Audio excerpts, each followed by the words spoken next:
Hey everybody, it's Eddie J on Crypto for GrowMyBag.tv. Hope you're having a good one. What's good, what's good, what's good? So we've got a lot of news this morning. As you know, last night or yesterday, Microsoft and Meta both smashed. They both smashed. So NASDAQ is popping. NASDAQ is absolutely popping.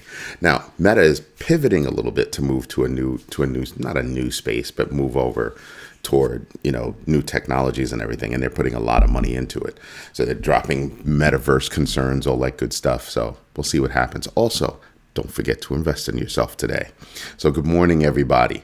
We've got the European Central Bank criticized for internal practices as being anti-democratic. Apparently, a committee led by Carlos Bowles calling the institution an unaccountable legal fortress. Wow. From within. From within. Of course, Christine Lagarde is saying, it's a great place and whatever, emphasize the whole Euro's global role. Yeah, that's the Euro's global role. But the institution itself, that's what this guy's talking about. Do you see the deflection right there? Yeah, I do.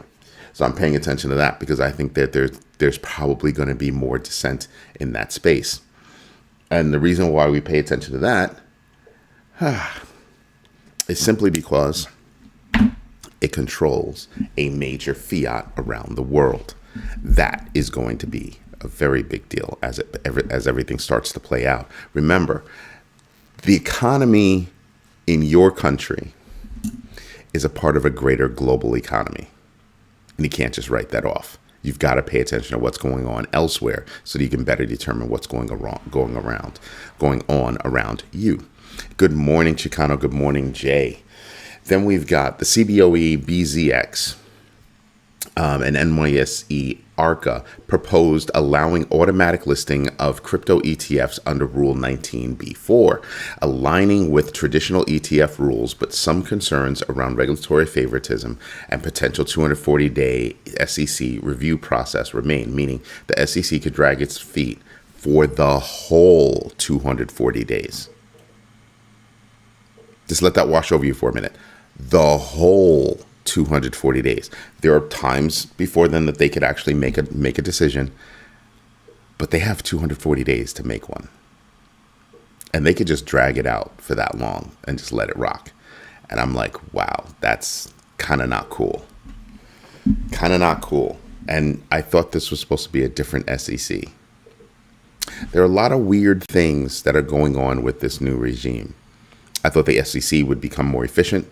I thought the SEC would become, more crypto friendly, and it's dragged its feet since day one.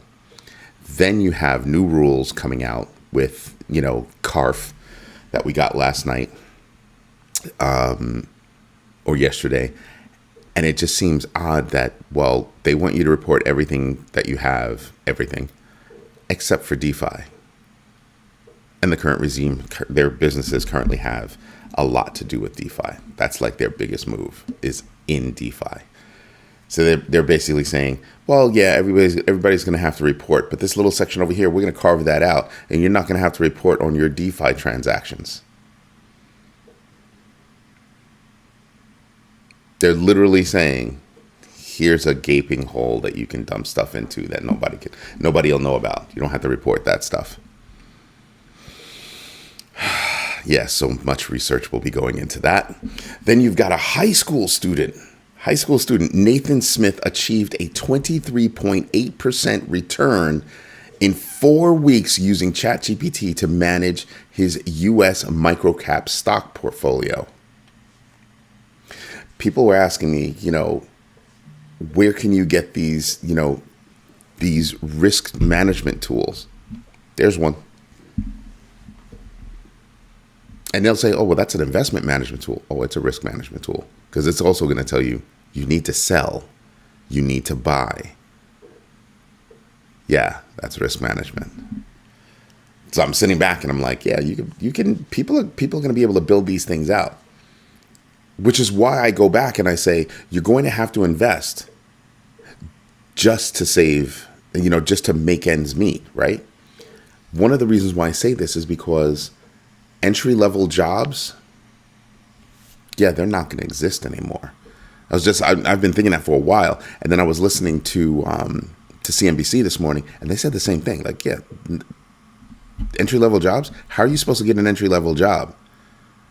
They're going to be non-existent. So how do you get an entry-level job when those jobs are not around? Okay? Which means that you're probably going to have UBI, or universal basic income. How will that work? They're already doing it in certain places. They're talking about doing it for college students. They're talking about doing it for a lot of things. But I want you to stop and think about something. A lot of these jobs are being outsourced. They're being offshored, no less. So there are a lot of entry-level jobs in the tech industry that are being outsourced and offshored, or otherwise using H-1B visas, which is basically stateside outsourcing. And you have to say to yourself, wow, we're literally giving them away. And for the jobs that exist, I mean, I told you about an industry that's about to take it on the chin in a major fashion: logistics. If you are a driver, right? If you're a driver, you're going to take it on the chin. Why? Automated trucks, self-driving vehicles. Self-driving vehicles. So the warehouses that they're coming from, robots are loading the trucks. Robots are loading the trucks. The trucks are driving themselves to wherever they are. There's technology not just for self-driving, fully made self-driving vehicles, right? But there is also technology out there that will enable you to retrofit existing vehicles so that they can be made to be self-driving. Crazy, no? And they were like, oh, we want to see these tractor trailers, hook into the truck and everything else. And they do. It's like bam, bam. It's like mad fast. So when you stop and you think about these things, you're talking about entry-level jobs at the supermarket going away. Why? Because they're talking about opening up dark stores. 100% robot-driven automation, AI, used to handle getting your groceries for you. Boom, done. You're talking about fast food joints that are already using kiosks. Well, that takes care of the cashier problem, doesn't it? You don't walk in and talk to a cashier. They don't talk to you, except to hand you a bag and tell you have a good day, pat you on your butt and send you on your way out the door. You enter your order into a kiosk, boom, boom, boom, magically it appears. Pretty soon we'll be going back to the way it was, where you went into the lunch areas and you walked up to this wall of food and you put in your money and you opened up the door and you pulled out your food and you closed the door. No human interaction. We're moving toward a society where we have less and less human interaction in places of business. Dead serious. I was completely pissed off the other day. I had to make a phone call to a large company, not going to say the name, and it was like 2:00 in the afternoon. Why did my call wind up in another country with somebody who could barely speak our language? If you're going to do customer service, I don't mind that, after hours, you ship it off to another country. I don't mind that. But whether you ship it off in the middle of the day or you ship it off at night, what I do demand is somebody that can speak my language. I don't want to have to sit on the phone being frustrated already that I have a problem, then being more frustrated that I have to say, what did you say? Can you please say that again? No, that's not what I said. I said this. No, that's not what I mean. I mean this. Like the translation that has to happen. This is what we're talking about. But you couldn't find somebody here to do that job at 2:00 in the afternoon, Eastern Standard Time? Do you see the greed? Do you understand where I'm going with? This is all about how much money companies can make, not about the better good of their country, of their fellow man or person. It's not about that. It's about how much money can they make. Right? And it gets to a point where it's kind of like I'm looking around and I'm seeing jobs that normally kids would have that grown people now have. Now you should start thinking about that. Why does a grown person have that job? It's because they couldn't find another job. Told you, entry-level positions are going away in a major fashion. Start picking up new skills, start making yourself valuable, start demonstrating that you understand what's going on in the new world, because the new world isn't coming. The new world is here. It's here. Yeah, Jay, it's one of those things where you don't think about it until you walk in the door and you're doing stuff, and then you come home, you're not really thinking about anything, and then you sit down and you realize, wait a minute, that cashier was grown. That cashier was grown. That stock boy, that stock girl, they were grown. Adults. Everybody used to crack jokes about, old folks taking the job, at Walmart, being a Walmart greeter or something like that. Have you not noticed that some of these stores, those people are younger? Like, not retired, want to get out the house. I'm talking about people that actually need the job. The world has changed. You have some restaurants. I went to a restaurant near where I live, just a few miles away. A robot came to deliver the food. You picked up a touchpad, you went boop, boop, boop, boop, boop. That's what I want for dinner. And then the robot came out with the food. You're supposed to serve yourself. No, it was not fine dining, obviously. But it was that lower level, just beyond fast food joint. And I stood there and I was like, I said, look around. This is about to become a personless space. And they were like, what do you mean? I was like, well, you can have machines in back that'll make the food. You've got these robots that will deliver the food. And you've got a touchpad on the table where you can call the robot for water or whatever. And you place your order there. You pay there. Yeah, things are changing. Things are changing in a major fashion. And that's kind of scary. So pay attention to these things. Pay big attention. This high school student who is using ChatGPT to make money, I'm telling you now, you're going to have new businesses pop up. I just don't know what they are. They could be things like, just things that people want to get, but they want to get them locally because they actually want to be outside and have some human interaction. It could be around food, growing clean food, meaning no pesticides. I have a little garden outside. Every morning I go outside. Best thing in the world. Best thing in the world happened last night. Personal thing. So I come home, after a long day, I come home, I have some work to do, I knock out some work, and I go upstairs. My daughter's in the kitchen, and I look, and she's got, the whole mozzarella, basil, good oil, like really good oil, like that truffle oil level stuff, and freaking, mozzarella, tomato, basil, just oil, boom, a little salt and pepper. She had a little chicken cutlet there, and she was like, oh my God, you have to taste this. You have to taste this, Dad. You have to taste it.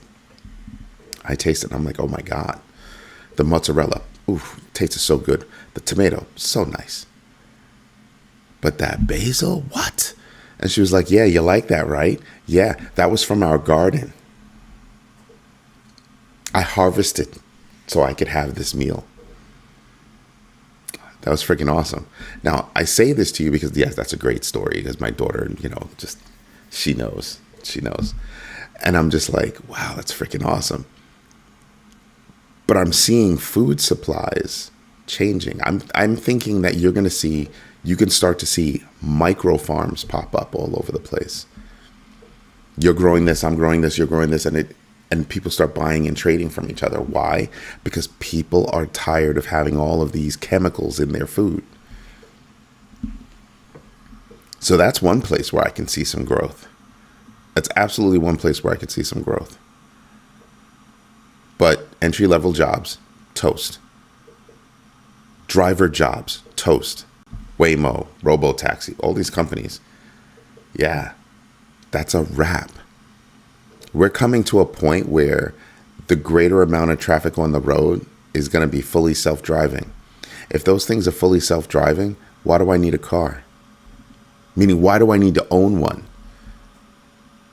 See where that's going? Yeah, And you start to realize. Anyway, what else do we have? So Roman Storm, from Tornado Cash is, going through this whole court case, saying he laundered $1 billion, saying he specifically built Tornado Cash for illicit activity.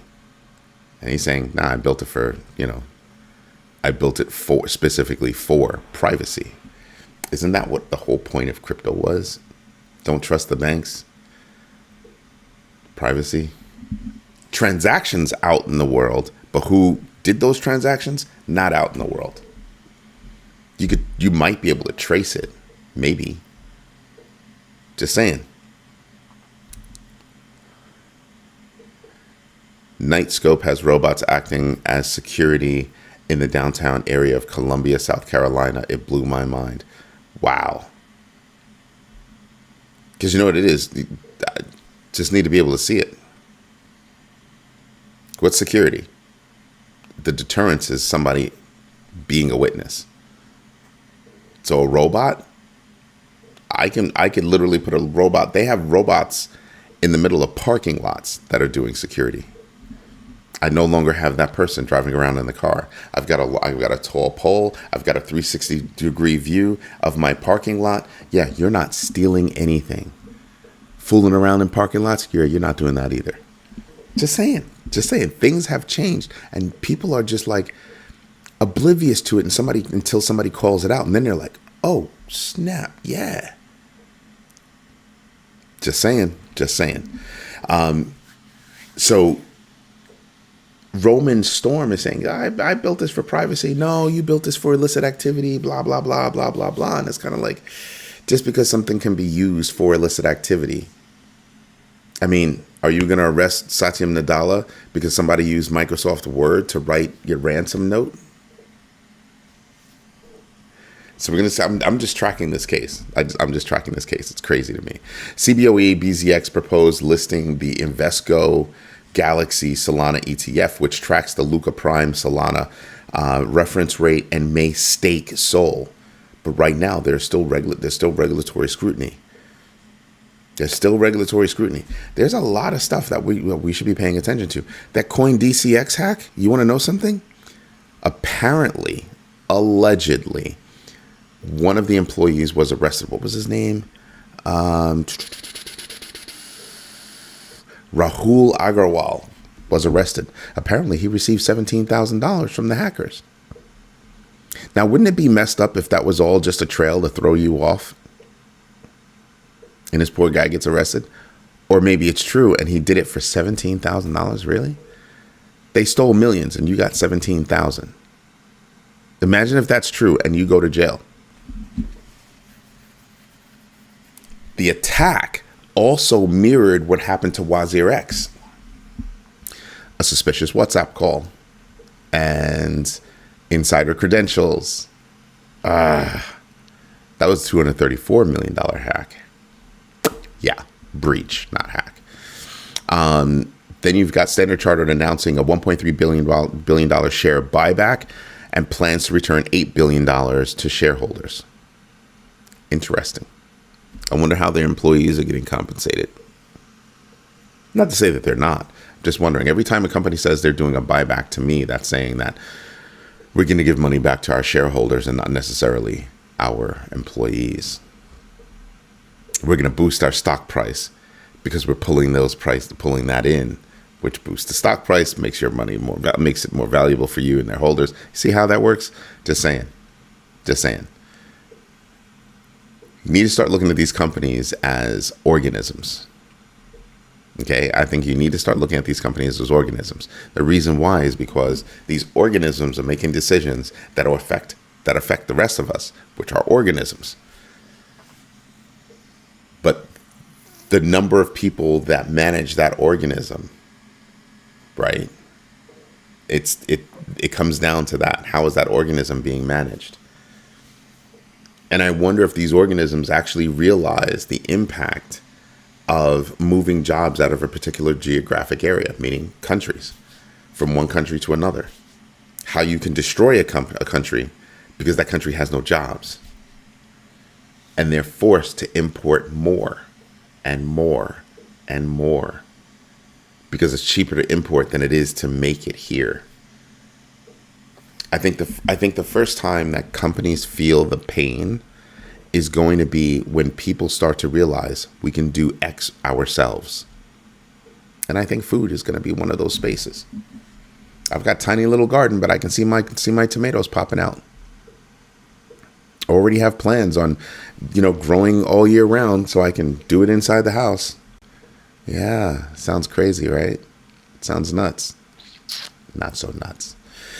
Not so nuts. Probably set it up in the garage or something like that. Just saying, need my food. Then you've got over 60 tokenized equities are available on the Solana-based XStocks platform. XStocks is out of Liechtenstein, which is supposedly it's backed by Liechtenstein SPVs. Just saying, there are a lot of things that we could be looking at, and this is one of them. You're starting to see financial vehicles that exist in the traditional financial space move over to crypto. Hence, DeFi is going to be huge. Decentralized finance. Excuse me, which means that not having to report on decentralized financial transactions is crazy. You want me to report on everything else, but I don't have to report on that? You want to know how many people are going to be looking into decentralization for being their savior when it comes to investing in the new world? Just saying. Macro strategist Luke Groman, warned that U.S. debt, the $36 trillion debt, could lead to just money printing. It's the only thing that's going to save us is massive devaluation of the dollar.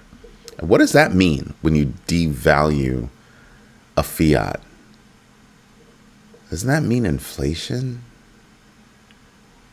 Pay more to get less? I mean, remember that, over the years, salaries have gone up about 70 some odd percent. I think it was like 72%. But home prices have increased about 326%. Back in the day, you used to be able to, off of a single salary, you were able to buy a house, buy a car, go on vacation every year, send your kids to school. You can't do that now. That's not a thing. Just saying, pay attention.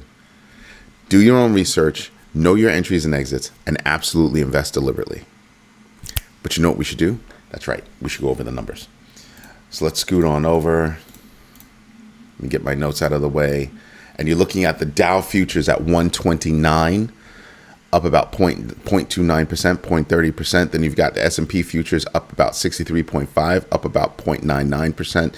NASDAQ futures up 314.5%, up about 1.34%. I mean, 315.25, right? And then percentage up is 1.34%. Oil down 0.34. US 10-year down 0.018. And I'm just saying, NASDAQ futures are up. Why? Microsoft and Meta. Pay attention, folks. Pay attention. Apple's coming out with some numbers. Amazon, MasterCard. I will be paying heavy attention to MasterCard. AbbVie, S&P Global, Stryker, right? Then you have KKR, another financial firm I'll be paying attention to. KLA Corporation, Comcast. We'll definitely be paying attention to Comcast. We've got a lot of numbers coming out. A lot of numbers. You've got PCE tomorrow. Those are inflation numbers. I'll be paying attention to that in a big way. Right? So you have initial jobless claims, employment cost index, personal income, personal spending. Excuse me. Actually, PCE comes out today at 8:30. My bad. Tomorrow is U.S. unemployment report. ISM, construction, and auto sales. I told you, I'm paying big attention to auto sales. I'm paying huge attention to auto sales. Wake up, folks. There's a lot going on. Fear and Greed Index is at 72. DeFi Llama, we've got it around 151. So we bumped up $1 billion in total value locked. Not bad. Then when you're looking at this, you're saying to yourself, oh, we're still moving laterally. Look at this. It's been a long time since I've seen a 200-day moving average be so straight. And I'm expecting not much to happen across August. August is a vacation month in the United States. I'm not expecting much. I'm expecting for it to be more lateral movement, maybe some quick ups and downs, but mostly lateral. I'm expecting September to pop. So I'm going to use August to get in. Sprinkle, sprinkle, sprinkle, sprinkle. What else we have? We've got Coin 360, and we're looking at the big board, and I'm sitting here and I'm saying to myself, yeah, there's still a lot of sales. There's a ridiculous amount of sales going on. BTC, ETH, BCH, XRP, ADA, BNB. If you're into it, Sol. If you're into it, I'm not, for a lot of reasons. You can ask me. I've been speaking about it for days, for weeks, for months even. SUI, Avalanche, XLM, LTC. Let's see. Aptos is a long run for me. Doge, if you're into that. SHIB, Pepe, even Link, Aave, Link and Aave. You serious? Hell yeah. Without even a thought. HBAR, Hype, ton. Remember, Hype went down for like 2 seconds. They told everybody how it went down and all that good stuff, and right back to business. Yeah, I can get into Hype and be okay with that. Really can. Ton needs to do something. Ton needs to do something, and it will. So I like Ton. HBAR, another one. HBAR is going to wind up going crazy. I really do think HBAR is going to wind up going crazy. So pay attention. Then you've got, let's see, excuse me, all the numbers coming together. And what do you have right here? The distance between the two, 11. 11 points between Ethereum and Bitcoin. 11 points. XRP still doing well. BNB still doing well. Solana underwater year to date. Underwater year to date. It is what it is. Can you still make money off of that? Possibly. Do I think I want to put my money into Solana? No. Do you not see how it's fallen behind BNB? They used to be neck and neck at one point. Solana had bunny hopped BNB. Now, off in the distance, a very far distance, is USDC and Doge. Very far distance. But I can definitely see these two catching up. If Solana drops below USDC, it will be a precipitous fall. Mark my words. It will be a precipitous fall. Because you have things like Hyperliquid that are coming along. Doge gets used. Cardano is going to explode. You've got a lot of projects that are coming along that could really cause problems for Solana. Solana has to move perfectly going forward. And how can it? It's still centralized. Ta-da! Still centralized. And I think they still have a network gremlin. No, Litecoin will absolutely not surpass Solana this year. I mean, look at what Litecoin has to do. Look at who Litecoin has to go through to even get there. Just right there. Look at Athena, Avalanche, Hedera, Bitcoin Cash, Chainlink, Stellar, SUI, Hyperliquid. Yeah, that's not going to happen. But can Solana fall? Yes. Heat score was good. Can Solana fall? Solana can fall. But that doesn't mean the others move up. Some others will move up. But it'll be more like Solana falling versus others moving up. But if Solana falls, I can tell you this. If Solana falls below USDC, the conversation will not be about Dogecoin. The conversation will not be about that. It will be all about Cardano. It'll be all about Cardano. And that's where you could actually see Cardano just start to shoot. Just saying, those are my thoughts. Those are my thoughts. That's That's a part of when I look at my risk framework, that's what I'm looking at. I can see that happening. Oh yeah, no doubt, no doubt. Anyway, everybody, this is Eddie J on Crypto for GrowMyBag.tv. Hope you like what I'm doing. If you do, smash the likes. Tell your friends about this community. This is the only community that cares about what you're doing going up and coming down, because it's all about growing our bags. And believe it or not, you can do both.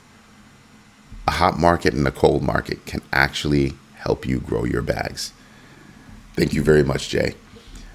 Everybody, thank you for your time. Thank you for your patience. And absolutely, thank you for your trust. I'll be back again tonight for the Crypto Overflow. Hopefully we have another good show then. Everybody, have a good one. Thank you. Bye-bye.